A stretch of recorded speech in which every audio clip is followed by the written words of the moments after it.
All right, hello everybody. Welcome to Tape Crusaders. Yeah, we own nothing but the best from Tape Crusaders. I'm your co-host Mike Gull, and as always, I'm joined by Specs Luther.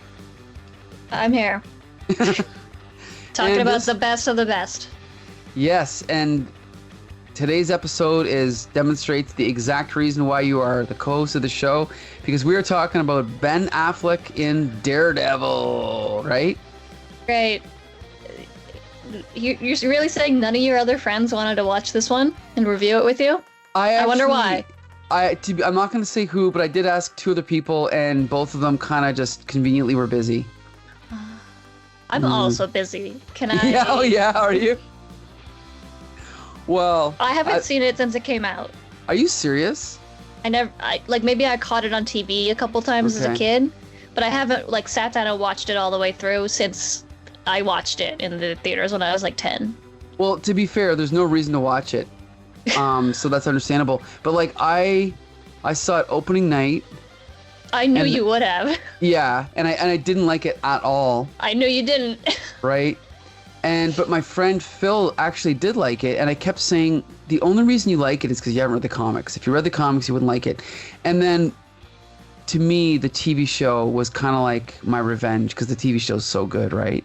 Well, it's just the TV show is about Daredevil. I don't know who this guy is in this movie that we watched, but Ben Affleck sure is nobody. He sure has no personality or character traits or anything.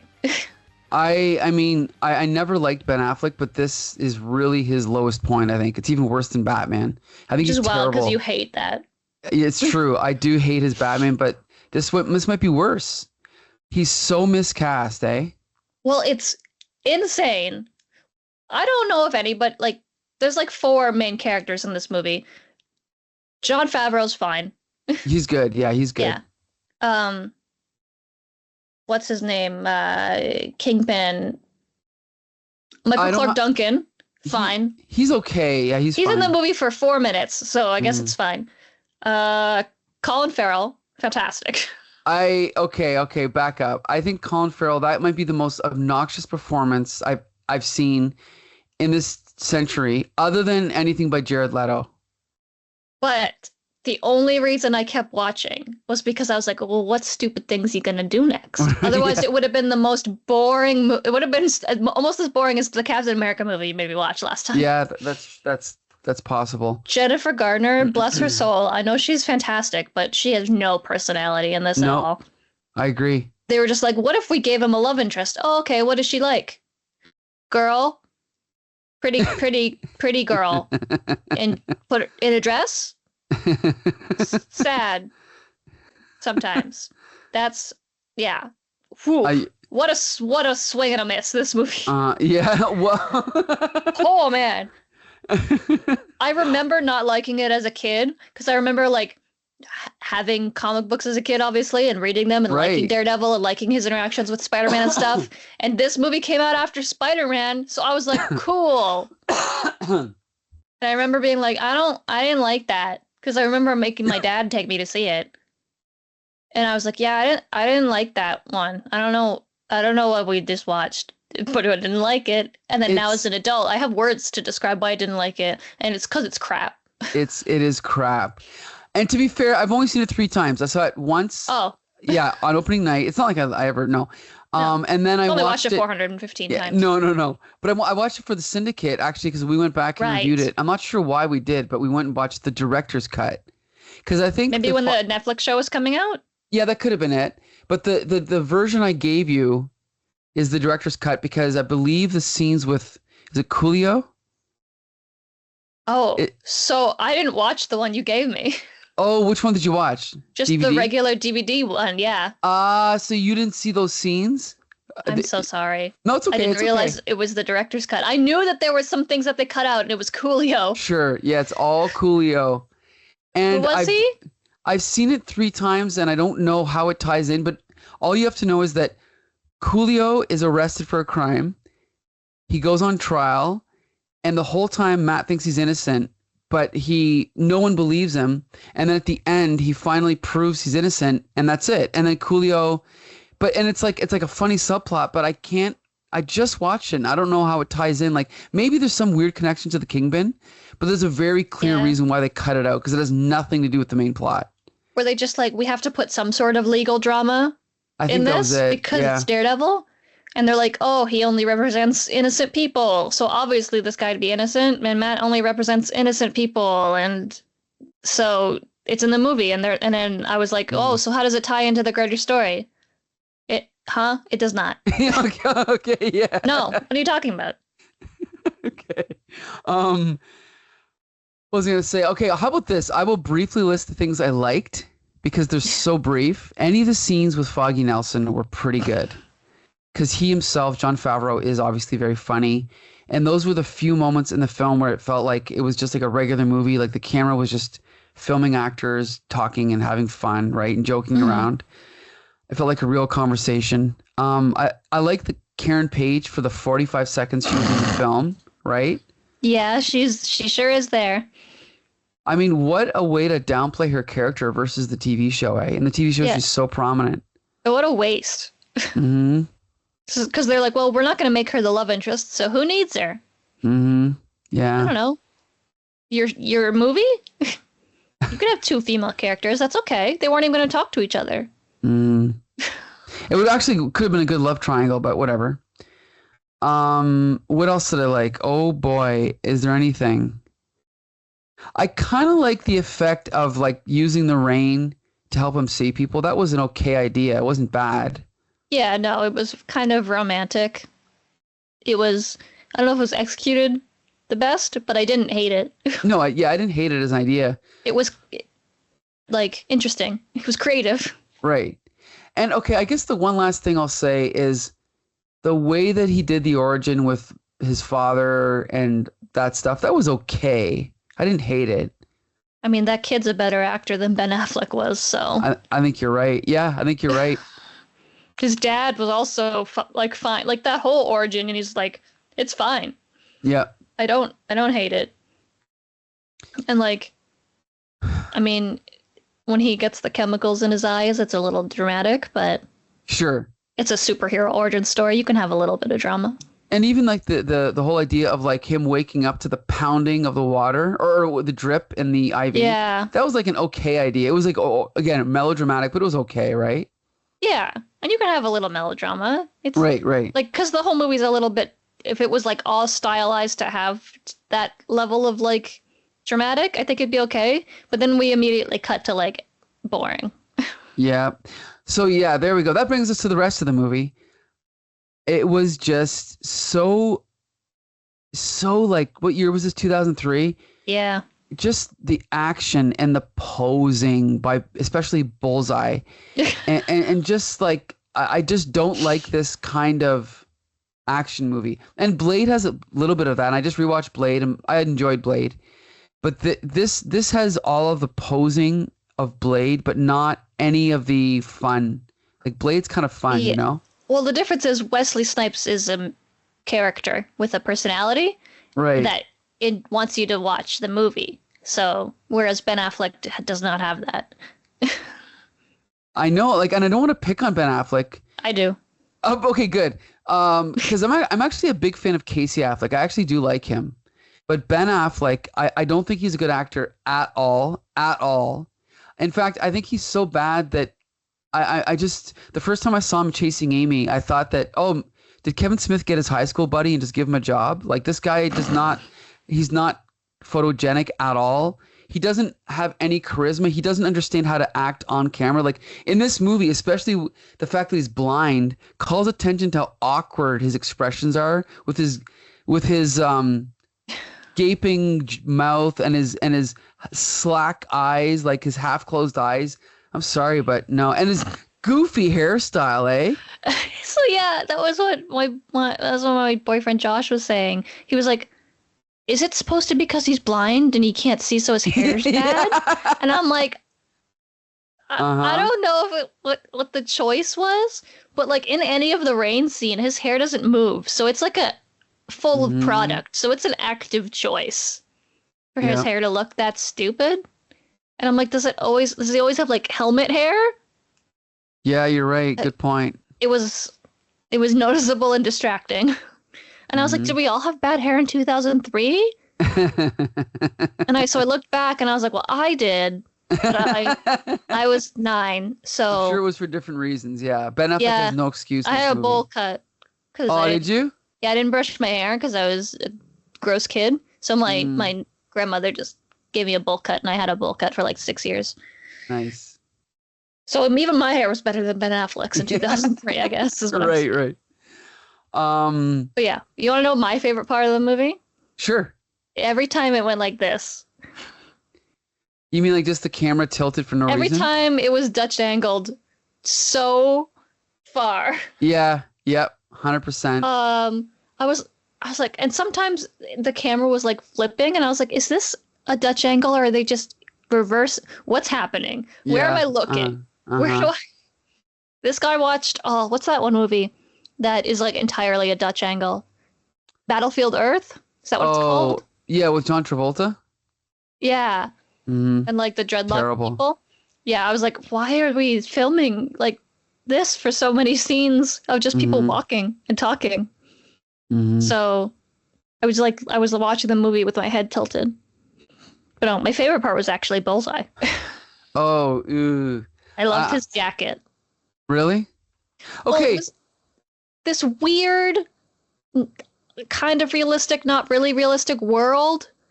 And he was so comic booky in it. And I just was like, okay, I get it. He's like playing a character and he's crazy. But everyone else around him is just like normal acting. I don't understand though. Why did he say, and one more thing, I want a fucking costume? And then he didn't get a costume. Bless you. Yeah, no, I was like, where's his black and white little outfit? Right. Weird, eh? No, he just gets a very long jacket and a motorcycle. What a wild take on that character. Well, I mean, that movie really made me hate Colin Farrell. I like him now because he's completely matured. Like, he's a really good actor now. But back then, oh man. What was he doing back then? Honestly, I don't know. You'd have to look it up. He did a couple. Minority Report. I forgot he was in that. I've only seen it once. It was pretty good. Yeah, I was in Alexander the Great, Miami Vice. He was pretty good in that. I'll give him the credit for that. I didn't become a fan until I saw him in True Detective season 2. Oh, okay. Yeah. Well, I liked him. Okay. I also liked when Daredevil and Elektra had a kung fu flirt fight in the park with the children. Was that not the worst part of the movie? It was the hardest to watch. Yeah. It was like, you're right. It was cringe. He follows her out of a coffee shop and then they kung fu fight in a park. I just have so many questions for whoever directed this movie. What's his name? Mark Steven Johnson. Yes. You know how people have like Wikipedias and they have like a big paragraph to like introduce their Wikipedias? Yeah. His says Mark Steven Johnson is an American filmmaker. And that's it. And I'm like, he sure is. He made a film. Well, okay, but you know what's funny though? I gotta give him credit because for all of my criticisms of Daredevil, do you know what else he also directed? Ghost Rider, which I own on Blu-ray. And Spirit of Vengeance, which are much superior movies. Yeah. So I don't know. No, he was executive producer on Spirit of Vengeance. Okay. Yeah, but I thought you were also say, he was the writer for Jack Frost. Oh, really? Oh no, I haven't seen that. Yikes. I was going to say the only other things I've known from this guy is Ghost Rider. That's what I mean. Like, and I really genuinely enjoyed Ghost Rider. So I'm not sure what happened there, but this movie, just that scene that you mentioned with the kung fu thing on the teeter-totters is so emblematic of what I hate about this movie. Like, it's so outlandish, but not in a good way. It's just in a, I don't know. It's just that weird phase of superhero films, the 2000s, the early 2000s that I just can't stand. I can't stand it. Josh called it like a nothing burger of a film, like where nothing happens and I don't care. Why am I watching this? Right. And I think the difference with Ghost Rider is you have Nicolas Cage, who you literally can't not want to look at. True, true. Like, I could watch anything Nicolas Cage is in, good or bad, and probably have some sort of entertainment from it. At least he's acting. Yeah, that's true. Good point. Whereas your two main leads in this one are just doing nothing. The whole movie. Nobody's doing anything. And then, like, there's that part where Elektra thinks Daredevil killed her dad. And then he's like, no, I didn't. And she's like, oh, okay. No, that was garbage. It was again, waste of time, right? Even just the fact that they had to call Bullseye and they have to introduce him to Ireland, and he has to take the plane, then he has to come here. It was all just a big waste of screen time. You only have a limited amount of time on screen. Why waste on that crap, right? Well, I don't think any of the scenes really added anything to the movie, which is unfortunate. Yeah, you're probably right. Except I did like the fight scene with Daredevil and Kingpin at the end. I wish it was longer. It was pretty good. It was okay. But I like that he was like injured and then he went right for his knees and. Well, yeah, that was good. But I think that the way that Kingpin was played was so over the top and just so cartoonish. But in a like even the guy, what's his name from the TV show? What's the actor's name again? I don't remember his name, but. Good actor. In a way, he's over the top, but the character is so well written. I don't care. I've actually only watched the first 2 seasons because I didn't like the first couple episodes of season 3, so I stopped. But I really love those first 2 seasons. Vincent D'Onofrio. Yes. Yeah. Like, that's a real person, if you ask me.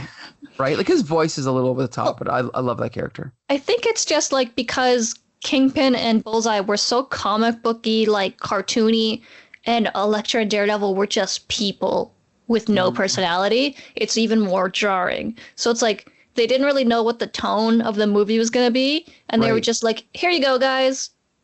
And so everyone's acting how they want to be the character, and there's no cohesion. Yeah, that's a good point. Yeah. This is another one of those movies where I don't think anyone who was in the movie wanted to make the movie. I think it just got made. Yeah, I can see that. And I mean, like, I'm sure Ben Affleck wanted to, but he's not a good enough actor to carry it. I don't know if he did. Maybe he just wanted to be Batman and he settled for Daredevil. I think he just wanted money in 2003. Mm-hmm. So he's like, I could be this. I could be blind. How hard's that going to be? Turns out way more difficult than you thought, Ben Affleck, because being blind just doesn't mean looking like 3/4 angle. I know. Every time you're talking to people, you can hear them. You know where they're facing. Good point. Are you looking up and over me? Right. Oh, pissed me off. Because at least, like, when Charlie Cox is being Daredevil, and he doesn't have his glasses on, and he's, like, blind, he looks at people when they're talking. So you feel like they're having a conversation. Mm-hmm. Good point. And it's more awkward because it's Ben Affleck and he has such weird eyes. Yeah. Just keep your glasses on, Ben. It's okay. Mm-hmm. I think we've talked about every actor. All four of them. Yeah, all 4 of them. No, I think. Oh, there's one actor we haven't mentioned because he's one of the best in the movie, and that's Elektra's father. That actor was actually good. Oh, the 2 seconds he was in the movie? Yeah, he's actually like a real actor, he feels like, right? I felt bad for him because he didn't get to do anything besides die. Yeah. Besides be a billionaire and die so that Elektra can be sad. Mm-hmm. I guess they recreated Elektra's death fairly accurately from the comics, right? Like the way that Bullseye kills her. So that was at least a throwback. So I think they like Wikipedia'd the characters and read their synopsis real quick, and they were like, "All right, we'll do that. Got it. Yeah. Do we want to do it all at once? Yes. Oh, yeah. Yeah. Okay. Right. All right." But then I thought we were gonna make an Elektra movie. Oh shit! Right, she's not actually dead. Can you just like at the end, like shove in that she's not actually dead? Okay, cool. Because we're gonna make an Elektra movie because this 100%. Movie's gonna do so well. Right. And I never saw Elektra. How was it? Worse than this. Well, guess what? We're gonna find out when we review it because it's gonna be coming up soon. You're gonna hate Elektra. I imagine I will. So imagine everything you don't like about this movie and everything you did like about this movie. Then take all of the things that you like and just remove them, and that's Elektra. I figured, yeah. Oh, her outfit's skimpier. Okay. Which I like the outfit, actually. It's not bad. I mean, Elektra's comic book outfit is pretty wild on its own. So like sure. Pants and a halter top, sure. And it's 2003, so we're all in some vague leathers. It's all right. Right. But her outfit's worse in her own movie. I don't even know what else to say. Like, okay, I hated the soundtrack. Like the kind of alt rock, heavy You didn't garbage. like there being, what was it, Creed and Evanescence? Jesus, no, I hated all that stuff. You didn't like when Elektra was doing a training montage to Evanescence? I hate all that shit. I hated it all. I hated it. I also hated Ben Affleck's sensory deprivation bathtub. I hated that. So stupid. I like the part where he invites Elektra back over to his house, and he goes, well, I don't actually have a bed, but we can bone in the sensory deprivation chamber. And he's like a vampire. It's like, I get he's blind, but the apartment's so dark, and like, he just like goes into his coffin to sleep at night. I'm like, what are you doing? What's happening here? What's going on? It's like this weird period of movies that are, I mean, and I include Zack Snyder in this, they're so humorless and joyless, right? And I just don't understand what anyone got out of them, but I guess they had their fans. Well, it's just because when you compare this, especially to other superhero movies of the era, when you're like Spider-Man and Ghost Rider and Fantastic Four and X-Men, those were all very like, someone had an idea and a vision and wanted to make them. So I don't know why we made Daredevil when nobody wanted to. Good point. Yeah. We could have just picked somebody else. Like, who did we have the rights to? It was 2003. So they could have done anybody. Yeah.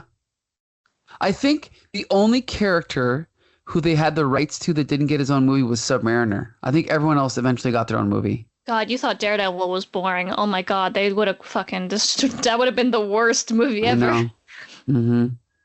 Even at least the MCU is like, how can we take the character and make him work in our universe and make him a little more interesting? Right. Because I like Namor when he's with other people, but I don't know how he'd carry his own movie. I mean, a good writer could do it, but it's going to be tough. Yep. Yeah. If they decide to do it. Yep. Because like having his own story is one thing, but having a whole movie. Anyway, in 2003 they couldn't do it, so they just didn't even try. Right.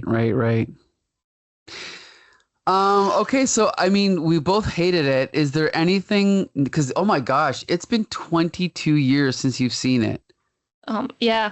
That's outrageous. So did anything surprise you? Did anything surprise you going back and revisiting it? How nothing it was, because I remember being disappointed, but I don't remember being this disappointed. It's I don't know who it's for. Right. Because like Spider-Man is for everybody, but like as a kid, when the Spider-Man movies came out, that was awesome. That was like prime time, like, yes, I like this movie. This is cool. Ghost Rider maybe for like an older teen audience. Fantastic Four was a family movie. Who's Daredevil for? He kills a guy in the first 10 minutes. Right. He like pushes that guy in in front of a train, and I was like, "Oh my God, Matt! I know. You didn't do that. I know, right? Don't you yell at the Punisher for doing that?" So it almost feels like they wanted to make a Punisher movie, but they just made a Daredevil instead. Or Batman, right? Like I said, it's almost like they wanted to make Batman. Actually, we did forget one actor, the guy who plays Ben Urich. Who doesn't work for the Daily Planet because we don't have the rights to that. Yeah, and that guy, I'm sorry, he's a good actor, but not right for this role at all, in my opinion. That's what you could say about most of the people in this movie. Right, yeah. Other than Jon Favreau. Yeah, I feel like Jon Favreau could probably play many people and I would at least be entertained. But yeah, poor Ben, the whole time he's like, none of this is adding up. And I'm like, yeah, obviously. Are you stupid? Like everyone around you is stupid, and nobody And then how he finds out he's Daredevil is fucking awful. It just pissed me off.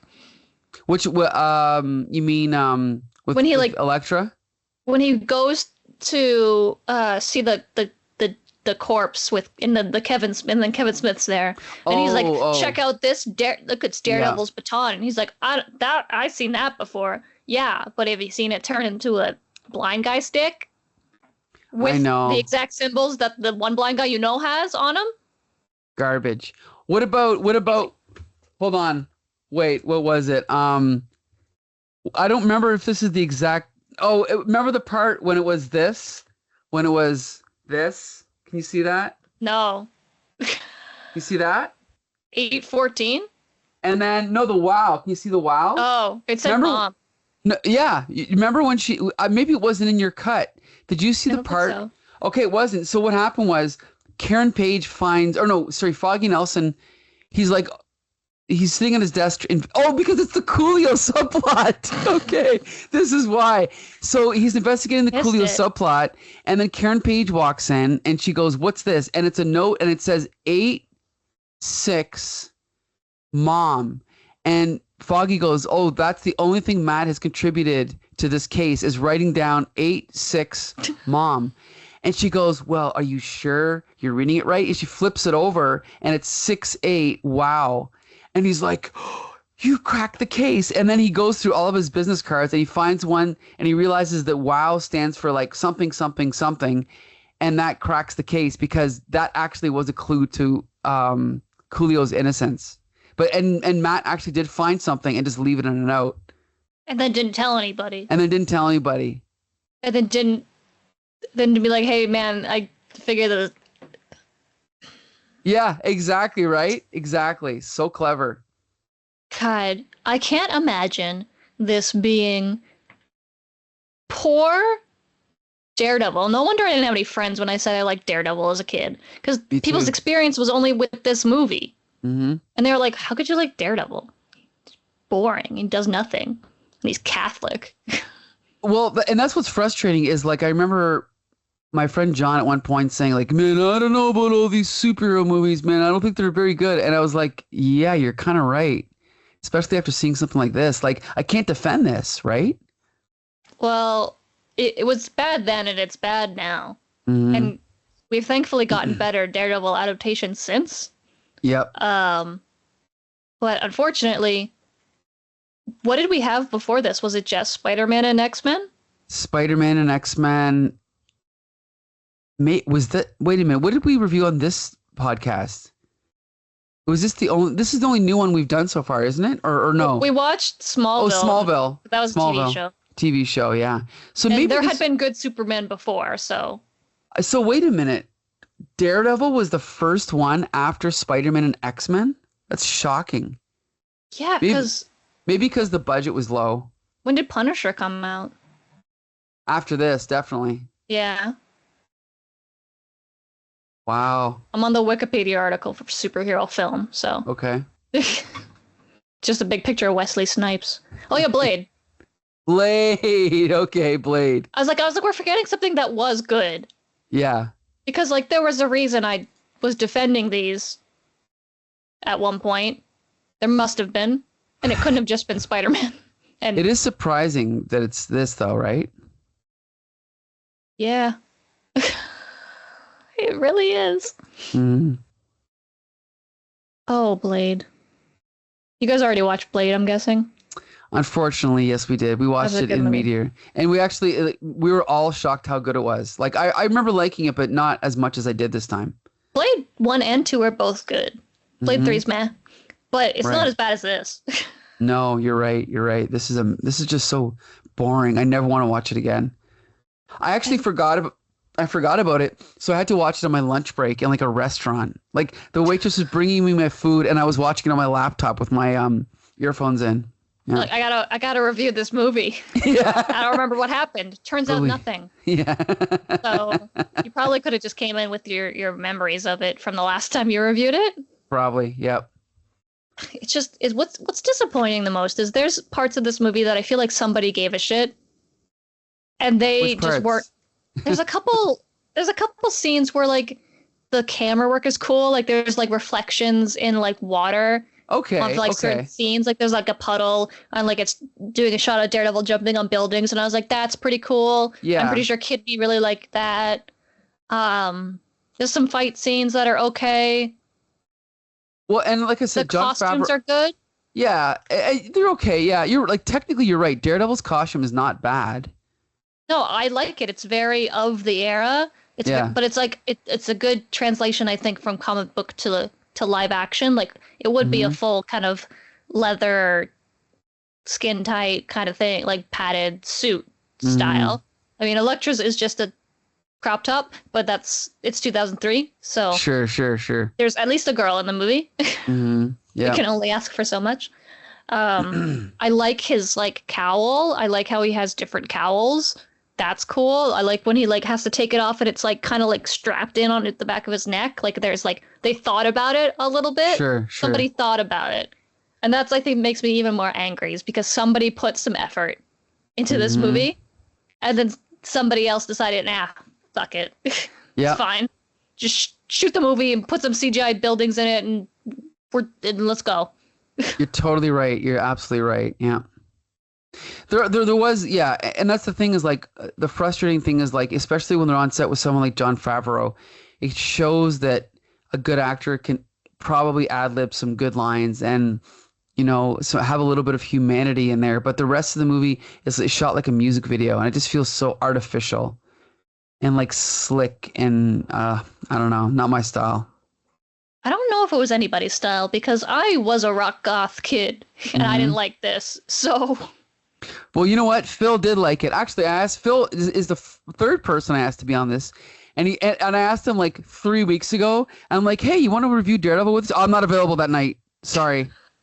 Sure, you're not.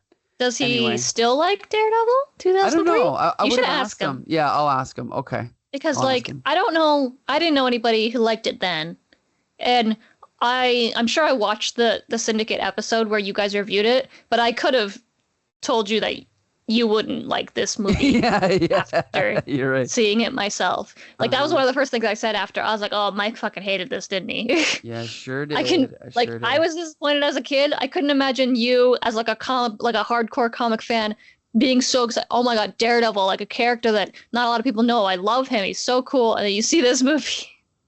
Junk. Coming off of Tobey Maguire's Spider-Man. Where you were like, oh, superheroes are getting movies and they're good. Not so much, eh? Yeah, you thought superhero movies make you angry now. Remember how much angry they made you back then? Because at least you know a bad superhero movie these days is just going to get remade in 5 years. Right. Good point. Yeah, we had to wait a long time for the remake of this. Okay, but guess what? I think we've exhausted our discussion for this movie. Well, I'm exhausted. Okay. Well, guess what? Next episode, we're going to redeem ourselves. Because we're actually going to pick a movie that I would never have had on the list if you would not have suggested it. Any guesses? Oh no. Was it Barbed Wire? No, Red Sonja. Oh, yeah. We found out that was... I've never seen it, but we found out last time that one was... It's based on because she was created in the comic books. I didn't know that. I have so many Red Sonja comics. They're really awesome. Well, yeah, she's just in the chainmail bikini and she's like beheading dudes. It's like a very power fantasy. I mean... Dynamite is doing Red Sonja now, and they do Vampirella, and you could probably guess what it looks like. Sure. But it's not pretending to be like this feminist whatever. It is sexy lady beheads the guys in a chainmail bikini. So right. And there's 400 variant covers of every issue because every artist wants to draw her with big boobs. And like this is what I'm saying. I like big boobs in comics. They have their time and their place, and they are on the cover of Red Sonja and Vampirella.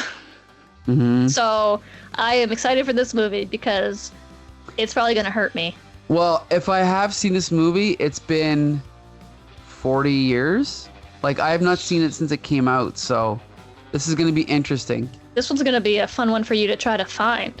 Yeah, that's going to be my homework for this weekend, but once again, even though I tried to get 3 guests, they all turned us down. So I want to thank Bex Luther for coming through. What? Sorry. Okay, what? They're making a new Red Sonja movie. I knew that. It comes out in August. I know. Isn't this perfect timing? What? I didn't know that at all. Yeah, we're going to have to review it now. Okay, but anyway, let's wrap it up.